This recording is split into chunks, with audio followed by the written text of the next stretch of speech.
Hello, climbers, and welcome to Season 4 of Climbing Mount CMMC.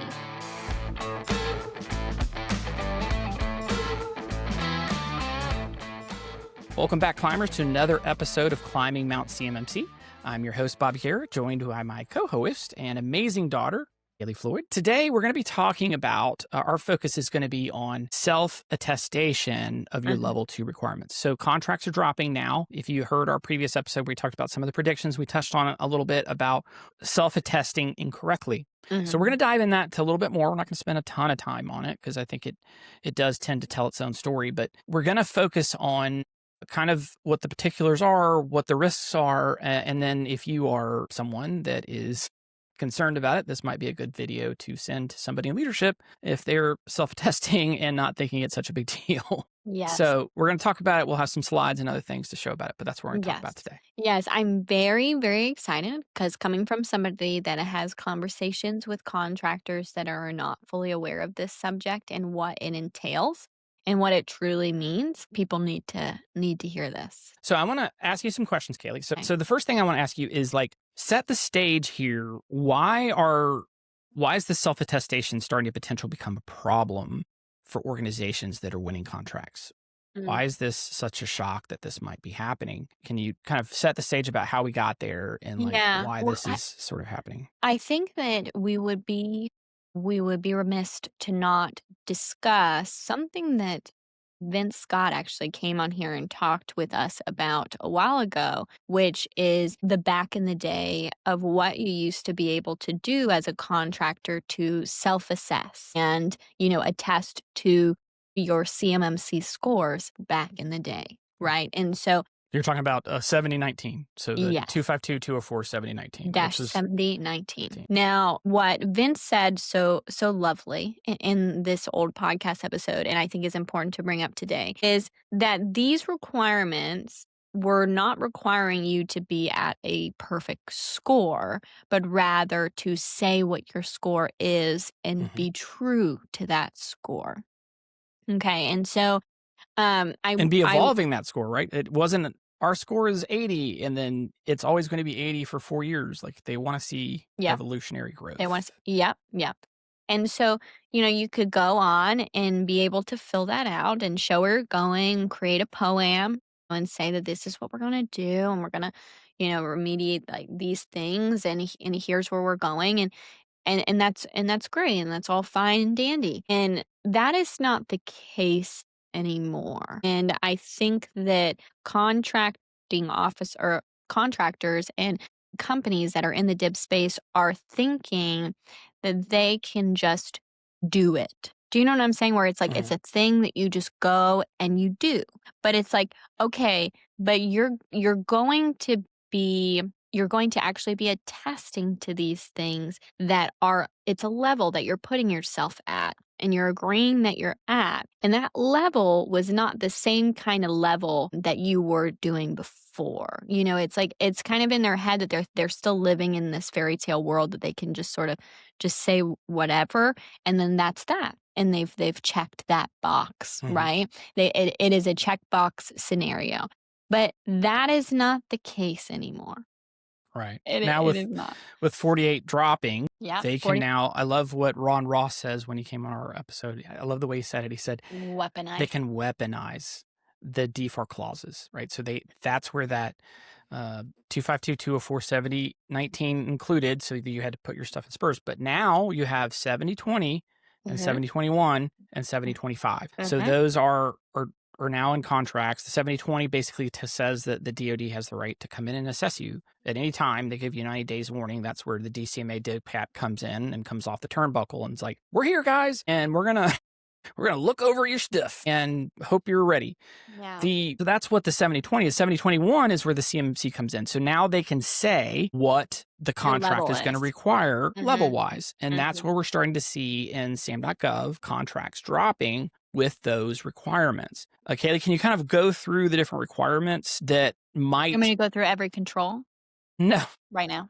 The different contractual requirements they may have as far as in level 1, level 2, level 3, those types of things. So this is something that is very interesting because people hear the word self-assessment and they think, oh, it's beautiful. But there is an opportunity this year that a lot of companies are going to be requiring, or they're going to require of them, a self-assessment for level 2, a CMMC level 2 self-assessment, meaning that it is not a third-party organization coming in. You would do it internally, and you would go in and, attest and say that this is my score and fill it out. And you could do that yourself. There's also level 1 that I do want to say that is more for, not as many companies are going to be level 1. It's going to be more level 2.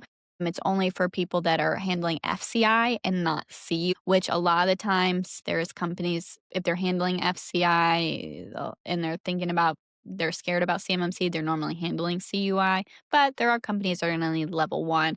So then there's level 2 self-assessing, and then there's level 2 C3PAO assessments. So you have to be CMMC level 2 certified by a third-party assessment organization that's going to come in and evaluate where you're at. And it's not a situation where you say, I promise we are level 2, and then they leave and they're like, thank you so much for saying that. And then they go. And that's what they put in the score. They actually are going to have to get down to the brass tacks of it all, which is and a lot of these contracts that are getting the level 2 self-assessment requirements will eventually become third-party requirements. Yep. They're going to flip at some point. Now, something that we didn't talk about in our previous podcast, I'm not sure which order this one was going. We talked about how we think the year's going to go. One of the things that I did have and I don't think we actually covered it in the episode, was the handbrake that the DoD has. I believe they'll probably end up having to, by the end of the year, having to throw that handbrake. Yeah. To slow down the rollout, because the DIB space just isn't going to be ready fast enough.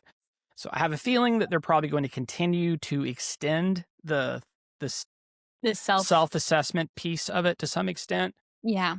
But I could be wrong. I don't know. Well, let's talk about that, because some people might be like, how can they do that? They can't do that. Well, guess what? Actually, they can. They wrote that beautifully into 32 CFR. Right. Because when they talk about the phased rollout that is happening right now, and we're in the process of this occurring because 48 CFR dropped and it started the rollout itself. But in 32 CFR, it states that there is complete and total opportunity for them to move back a time frame or move back a year time frame if they feel fit, if it feels fit for them. And that's the kind of thing that we talk about, where it's like they kind of write it in where it's like, no matter what they do, they're right. Like it sounds good. Yep.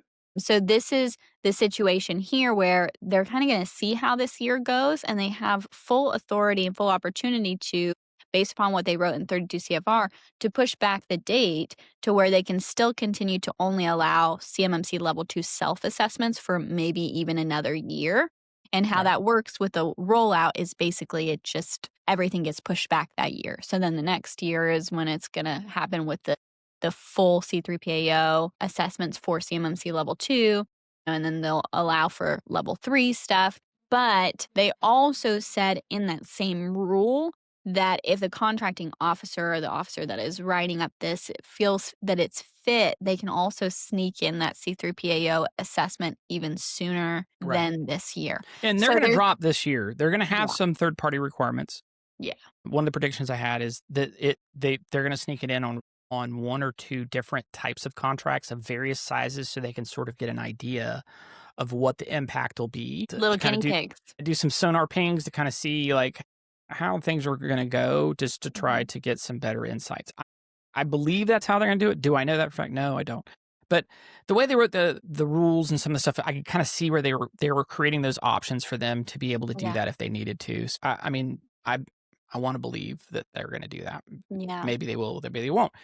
But to kind of narrow in what we're talking about today more specifically is we're seeing right now in CM.gov a lot of contracts starting to drop with that that level 2 self-attestation, knowing that chances are as early as next year, those could then become third party. So the ones that you're seeing that they're letting you do self-attestation, they're probably going to flip those next year. So that just kind of gives you a general idea of what your exposure is going to be about that. And they know a lot of people are going to lie, just like the cops know everybody's going to speed. Do the cops decide they're just going to speed? Let's not go out there and give people tickets. No, they'll freaking pull you right out of the crowd. And you'll be like, I was just keeping up with the normal flow of traffic. Man, that's so funny. They were all speeding, but I caught you, right? So you get the ticket. The other 4 people next to you didn't. Is that fair? I don't know. Does the cop care? No. Does the judge care? No. Does your wallet care? Yes. You're going to have to pay that bill and have the points on your license. And it's going to be the same way for people. There's going to be a percentage of people. They're going to fill out the self-assessments because they didn't realize, even though everybody was screaming it from the top, that this was going to happen. And now they can't bid if they are honest. So they're just going to lie.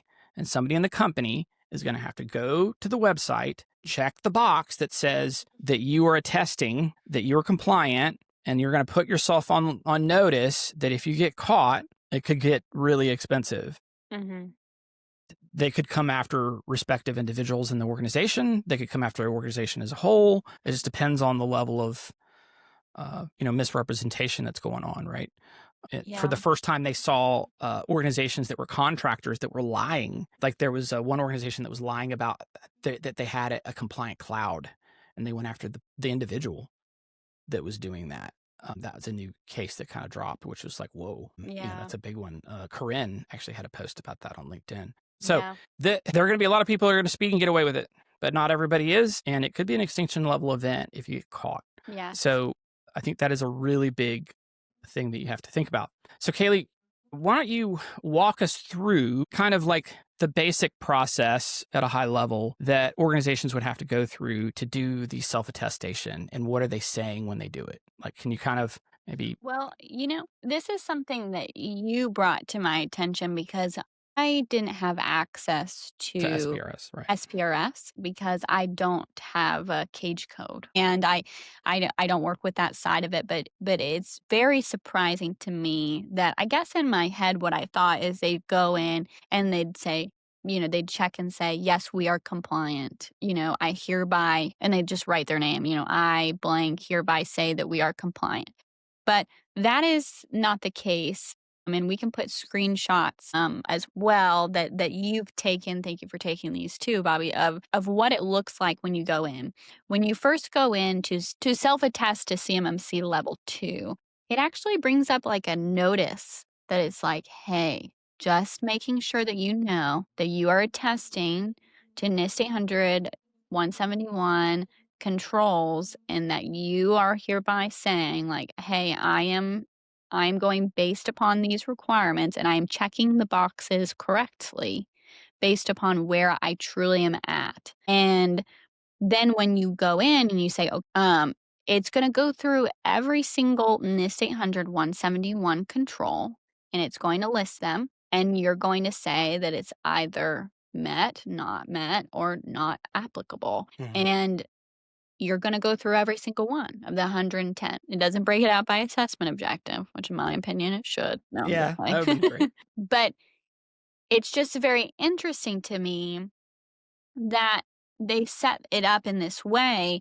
to where you have to check multiple boxes and say yes to multiple things to actually be 110. And if you're new to CMMC and you're new to this world and you're checking out our podcast for the first time, for you to be CMMC level 2 compliant, you have to have at least an 88, and to be able to pass, you have to be 110. And so what that means is that you have to say met to every single one of these checkboxes, and you have to go through. So if you are potentially lying about this scenario, you have to check met and lie multiple times in these check boxes. And I do find that interesting that they set it up in that way for that sense. But Bobby, what was your perspective when you walked into, or when you went to go in for the first time and do that yourself and you looked at this? Was this what you were expecting? Was it not what you were expecting? Or I thought it was going to be under all one tab. I didn't know they were going to break it out like they did. So, Axiom has its own cage code. Individuals don't have cage codes, at least not that I'm aware of. And so you would never have a cage code, but we have one. Yeah. And so that's how we were able to get an SPRS. But I did not give Kaleigh access because we do follow. Because I'm we're not going to be bidding on contracts. We don't. That's not how we operate. We don't bid on defense contracts. We only support the DIB space as the company's doing it. That's just what we decided years ago. That's what we're going to do. And we don't participate in government contracts, at least not for the foreseeable future. So, but we wanted to go through it and have access to it and be able to do it. Plus, in order for us to get our level 2, we had to go through that. And so now we have access to SPRS just like everybody else does because we got our level 2 and had our cage code and had to go through all that stuff. Anyhow, so we were able to get in and see what they're doing. Plus, when you get your third-party assessment done, it puts it in the assessment tab, which we'll have the screenshot and can show you an arrow on it. But in that tab, the third-party assessments are listed as well as the self-assessments are listed there that you've done. So if you have a third party, you've got to go in there for your third-party assessment and accept that they passed you, and you can also download your certificate from there. So you don't have to always go back to your C3PO to get it. You can pull it down from there. At least I'm 98% sure that's true. I'm pretty sure about that. But they have 2 tabs. So you have the tab in the 171, which is where you complete the 2522047019 DFARS clause requirement to yearly attest. Yeah. So there's a tab that you do that, but then there's another tab where 3 times a year, or 1 time every 3 years, this is what I was trying to say, every 3 years, basically you either have to self-assess or you have to get third-party assessed. And in that tab, that's where you fill that information out. Yeah. And like you were saying, you got to go through and check all of them. And they get in the deets. So you got to believe that they did that on purpose to build the evidence that if you were in front of the DOJ, it gets a lot harder for you to claim ignorance around these types of things. And I believe that they were also trying to do that from a liability of division of duties as well, because of the fact that you have each individual control broken out. You can say you're doing it. Even if you're passing that off to us, you're still attesting that it's being done either by you or some other body, but you're ultimately responsible. You're the person that signed and did it. I love that point. Wow. You just you hit me in the head with it because I wasn't really thinking of it in that perspective of at the end of the day, this person from this company is checking that it's met. It is not your MSP. It is not your, consultant that came in to help you with that. Like, the end of the day, it is you. So there's it doesn't tell me if I'm wrong about this. It doesn't tell you to fill in the blank of after you talk about who's accessing your system. It's and my MSP does this. Not right now. At least they don't have it that way. It might later, but yeah. I think that emphasizes the fact that if you did have a false claim or they came after you, they're not coming after the MSP that wasn't doing it. They're coming after you. Yeah. And you could say, it's not my responsibility, it was MSP's. That's cool, bro, but they're still not going to come after the MSP. They're going to come after you. Now, you could then turn around and sue your MSP because they weren't doing their job. That's civil, and that's between you and them. That's my best, Matlock law interpretation. So take that as you will. But from my understanding, that's how it goes. So you can't just fall back client attorney privilege. And so I don't have to do, some type of divorcing responsibility because someone else is supposed to. The government doesn't look at it that way. You check the box. That was you. That's on you. And so we put that contract to you. And if you float it down to other people, it's still on you to make sure that your people below you are doing what they're supposed to be doing. So all of that responsibility they lay at your feet. Yeah. Whether you like it or not. Yeah. What about internally, actually doing this to the best of your abilities for somebody who wants to come in and they're scared that they're going to check something met that's not fully met? You have to go in and you have to do this as a company, yourself. And be able to actually check what you need to check, to be able to audit it correctly internally, and to have the evidence somewhere for you to be able to check this stuff. What is your perspective on that, or even somebody who's listening to this that you can maybe point them into a direction or a recommendation for that process? Yeah, it's very easy to know whether or not you're ready to check the box. It's very hard to do. All right, so here's how you know. You ready? You got to have a system security plan that talks about exactly how you're doing it. Number 1. Number 2, you've got to have policies and procedures that talk about how that gets done, right? So you can't just have one SSP and then nothing else. That doesn't work. Okay, so you got to have the SSP and then you got to have policies and procedures that kind of tie it together. And the last thing is you've got to be able to present evidence that you're doing it. So You say, I'm doing patching. That's my MSP's job. I don't have to worry about it. I'll just go ahead and check it. No. I need to see a report that shows it's doing it, and I need to have evidence it's happening at a certain interval. Right? So there's a control in there that says that you have to tune your monitoring of your SIM tool, the logging and those types of things. So you have to be able to prove that you at least yearly review that data and whether or not it's relevant. That's one that tricks a lot of people because they're like, well, I'm doing the SIM stuff, so I'm good. It's happening automatically. This thing isn't that hard. Well, actually, it is, because you gotta prove that you're monitoring to make sure that you're always getting the logs. You have to make sure that you're having the right logs. You got to prove that you have consolidated and join it. And then you have to be able to make sure you're tuning it. Then you got to be able to prove that you're alerting on it. You have to do tabletop exercises. You have to have the training that goes into it, like all of that type of validation. If you can't prove that, if I said, show it to me, if you can't show it to me, you can't check the box. Yes. So when you break it down that way in kind of a simple thing, it's pretty easy to know whether or not you can check the box. Yes. So you're like, oh, well, I think we're doing it, but I don't know if I could prove it.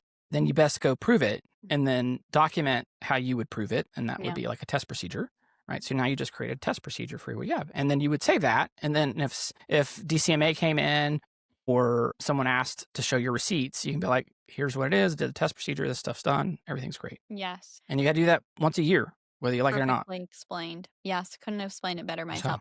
So. And it makes me think that doesn't sound easy to do internally. And so then you start to ask the question, can my IT guy that is on staff for my company be able to do this? And, I think he can, or she can.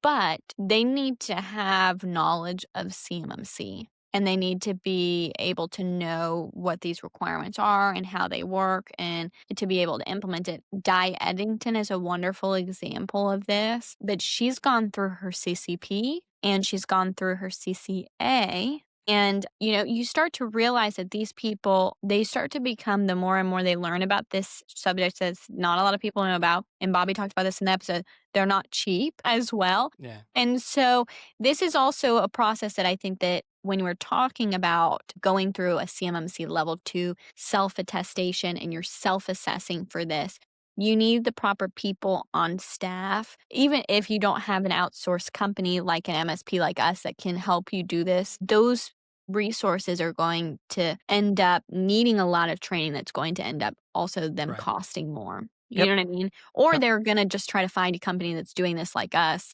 and leave because they get all the learning that they need and then they go. So it's like, this is also another piece of the puzzle with these people coming in and they're having to self-assess and really look at each one of these controls. They need to be probably more knowledgeable about it than they were before when they were just like, yeah, we're doing that. No, I'm pretty sure we're doing that, and going through. So that's scary. Yeah. You got to know your stuff, right? I'm not going to go in and start doing stock trading, hop on there and just start doing day trading thinking I'm going to turn out really well. No one would probably do that. Well, I mean, maybe. Who knows? I wouldn't. But then also, too, that person is the person that is going to be attesting to this, that's writing their name and filling out this information in the SPRS form. Is that going to be the person that is the IT guy that's doing this thing? Or is the IT guy going to have to sit with another person that's self-assessed? And does that person know that they're self-assessing to something self-attesting to something that's a very big deal and they're writing their name? That's a great point. Let's zero in on that. I love that you brought that up. It really matters who signs on the dotted line, who checks that and says it's me. That person is on the hook for that responsibility. Cannot emphasize that anymore. So, and we're going to talk more deeply about that. So there's several different scenarios that can happen. So let's just talk about our clients. So our clients, we go through a yearly self-assessment. We go through them, we create the evidence, we put it in the folder. They have to keep it for 6 years. And then we have to interview them on some of the specific things so that we know that they're doing the parts that they have to do, right? So they have, there's some stuff we can do. We can go ahead and self-assess and go through and look at what they're doing. But we have to then interview them to ask about the stuff to know that they're doing. Have you done the training? Has everybody in the backgrounds and those types of things? Check. Okay, that's all good. You create that evidence, you save it, boom, you're good. So they're part of it. They understood it. They know that. Then they can go into SPRS and feel a lot more comfortable that they're checking the box. They've got, receipt. They've got a folder that says, and they've got some evidence in there, and they should feel comfortable that they have that. Versus, hey, MSP company, do you guys do the self? Yeah, go ahead in the SPRS and check the box. There's no folder. There's no history of the self-assessment. You are in dangerous waters. Do not do that, because they're going to want to see the potential receipts. In fact, it asks for when you fill it out, it asks for the name of the SSP document. They want to know what version your SSP was running on. They want to know what the name of that document was. They want to know, like the version of, like, they want to see that you've been increasing, you've been working on your SSP document, right? They want to know the POAM, if you had any that are open, when it's closed, some other questions like that they ask when you go to fill it out. So that organization is on the hook, and they're trusting you as the provider that you're not hanging them out to dry because they're having to lean on you. All right. So that's point number one. That's really important. Point number two, let's say you don't have a third party you're dealing with. Now you're dealing with just basically internal. You have to then attest to yourself that you're doing it. So let's say that it's January, right? And there are 4 contracts you want to bid on. All of them have level 2 self-attestation that you have to do. So now you don't have a CMMC UID. So someone in your company has to go on there and they have to fill it out. They have to do it. They have to sign it, and they have to be legally responsible for it. Who's going to do that? Who's going to put their neck out there to do it? When you do that, you have to have the evidence to back it up. You have to have the folder. They're going to want to see that you've done that. They want to know that you've done it. Let's say you don't.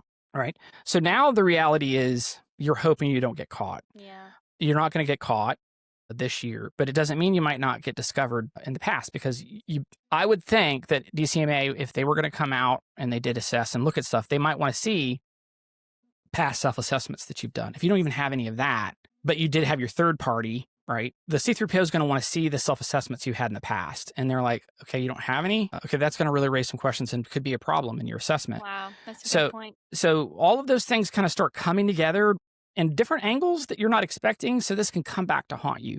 But let's go ahead and say that you pressure your IT manager, right? You're the CEO of the company, and you pressure them and say, do it. Sign the document or you're fired or whatever. Like, it's a butthole move, but let's say you do it. It happens. They go ahead and sign the document. They don't feel comfortable. They're telling you shouldn't happen. And then they quit the company, and then they whistleblow on you.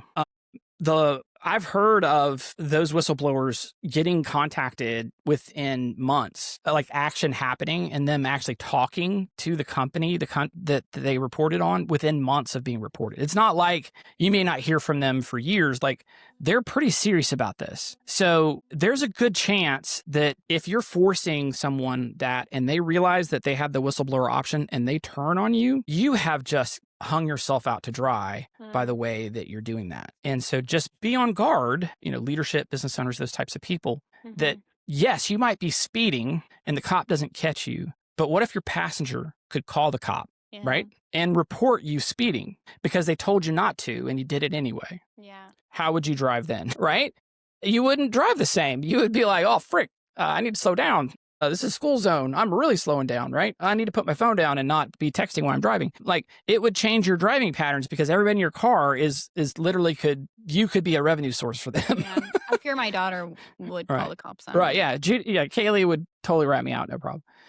So you've got to really take this into consideration. This year is not just a gimme year that you can just fill that out and devil may care about it. And, whatever. Your people could come back to you and blow the whistle on you. Yeah. So those self-attestations are a big deal. And I think a lot of people are underestimating. And I think this year we're going to be surprised at how many whistleblowers are going to happen, because the people that really care about compliance and stuff, they probably are aware of this whistleblower option and they might be keeping that in their back pocket. Right. Yeah. And, so just beware. Yeah. Beware. Yeah. That's a great point. Any other things you could think of before? No. I think that really covers it from the self-attestation. You have to be really, really careful. There's a tremendous amount of rope that is tied around the branch above you, and you can either put it around your neck or you can put it around whatever you're needing to lift up, and it's the greatest thing, and you're off to the races. I was wondering where the rope was also going. It's going to go around here we go. Your solution you're trying to solve, right? Exactly. You're using it for leverage. There you go. Okay, I like that. Yeah. And I'm so glad that you brought this up and that you wanted to do an episode about this, because if you are somebody listening to this that is like a person in their company that's trying to get leadership to take this thing seriously, and they just cannot get this thing across. This is a great opportunity to explain it in this way, because I really do think that your leadership would want to hear that, like, that you could whistleblow to them if they detested wrong to this. Not saying that you should say that necessarily, but what I'm trying to say is, if you're really trying to get the point across that they need to take this thing seriously, because they do, this is a great opportunity to use this to explain. And I have had many people contact me asking, hey, how can I sell this to leadership? I've also had people say, can you make a slide for me so I can sell this to leadership? And I'm like, Yeah. what? So hopefully this is a Yeah. good And slideshow. know that if you don't have some type of CMMC requirement, I think it was like 60 to 70% of the contracts. We saw a slide go out that was talking about how they're anticipating in most contracts to be that many that are going to have those requirements applied to it. So there's a good chance some or a lot of your contracts are going to have this if you haven't gotten it yet. Part of the problem is we had the government shutdown. And the government shutdown slowed some of this showing up in December because people were primed already to do it. Now you're seeing it start to happen in January. So there's going to be a lot of people crying in the corner about this that is going to be happening over the course of this year, because you're going to be seeing a lot of contracts doing. So don't wait. Don't Yeah. wait. Yeah, you're way late, but the sooner the better. Yeah. The more you wait, the later you are still. You can't get away from that. Yeah. Well, thank you for sharing this topic. Also, to guys, if you are going through discussions like this and you want to bring something to attention, or you think it will be a really good episode that people should hear, please let us know, because we'd love to hear from you guys as well. I know I hear a lot of different perspectives from whether you're an MSP or you're a contractor or you're an employee at a contracting company, or whatever that might be. So we'd love to get all of your perspectives on that. Also, please make sure to tune in next Thursday, because we have another episode dropping. We have an episode drop every Thursday. So be sure to like, subscribe, so that you can be notified anytime we drop new stuff. But until then, guys, as always, keep on climbing. See ya. Make sure to follow us on LinkedIn and YouTube to stay up to date on the latest CMMC news. We hope you guys enjoyed today's episode and listen out for the next one. But until then, keep on climbing.